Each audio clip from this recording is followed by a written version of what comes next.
better run.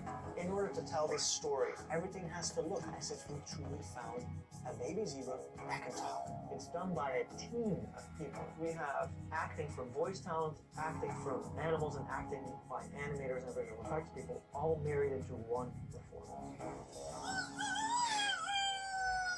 Doesn't anybody have an alarm clock? I storyboarded the entire movie and made it work on paper. Then the editor cut all of that together with voice tracks, sound effects, and music. So we basically saw the movie on screen before it was ever shot. With that, we went to location to shoot our scenes with all the animals.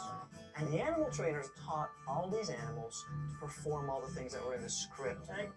And our editor goes through all the footage and cuts this all together. You get a tremendous amount of film because you want the animal to do something that corresponds with the storyboard. We spent a lot of time to find what piece of animal acting worked best with the dialogue. And it plays very well. It looks like the animals are addressing each other.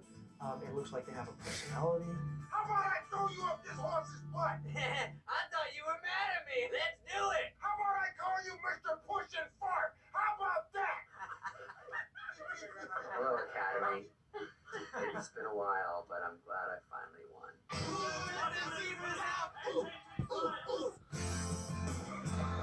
Your little ego.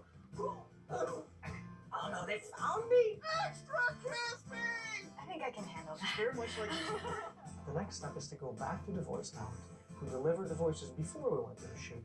But now they actually get to see the animals delivering their performance. And then he goes, oh, great. This is You great. shouldn't be that depressed after you just had this high of winning the race. For me as an actor, just to give my voice, you know, and see it on a zebra, you know, it's just so weird and fun. Jeff Foxworthy, he noticed that the chicken was going crazy, so he started acting crazy. Reggie was a little more wild-eyed and nervous than I first thought, and so when I went back to do him again, I probably changed it just a little bit. If I could do voiceovers only, I would.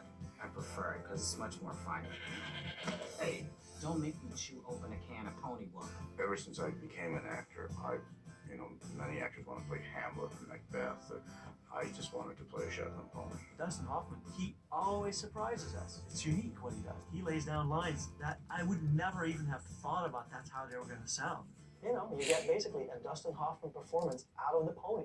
You have got more heart than all of them put together. At that point, you have the correct picture with all the personalities, the voice that matches at this point. Now, those two parts are sent to the visual effects people. We began by doing 3D scans of the actual animals, which is basically taking the geometry of the animal into the computer, and that model ultimately is the thing that you're going to attach to the animals, because we have to put the mouth back on the animal. You might have a model that's semi there, but when they start doing this, the animal does this, and moves its face in a funny way. You have to be able to conform your model to fit to that. Goose has got this big long bill, and the idea early on was to make him talk mostly out of the side of his mouth. So all of our mouth shapes are designed to talk out of either the left side or the right side of his mouth. When he says 8, you see that happens here. Let's just say I'm having a little disagreement with my family. There are specific shapes that are recognizable. When I make an L shape, my tongue comes forward and touches my front teeth. Well, in Goose, he's got a tongue in there. When you see him saying something like L, the shape in question is going to be 17, which we name Lily. Goose, when he says, "Are you some kind of ass?" Or ass, or the beak to really open up. So we made just a big open mouth shape. And then we can also mix them together. We want it to look natural. We want it to look like if these animals could talk, this is what they'd really look like talking. Then, the original photography is projected back onto that wireframe, so that it now looks like he's got his original mouth back. I don't understand. And then it would go into the next step, which is in the compositing. And it's in the compositing we do the eye movements. The eyes is what we look at when somebody speaks. We want to see that eye expression coming off of the animal's faces.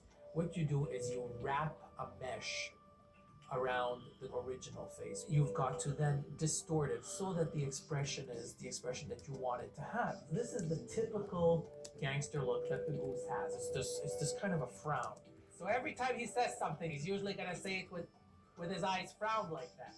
But whenever he wants to emphasize on a certain word, that's what he raises his eyebrows. And doing the expressions is fun. That was the fun part. You know, I want it to be angry, I want it to be sad, I want it to be a gangster. That was the fun part.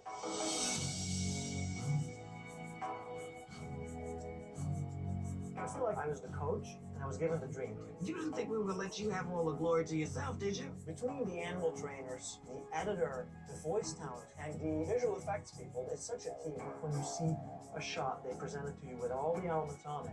You kind of go, oh wow, yeah, look, he's talking. Bada bing. Bada boom.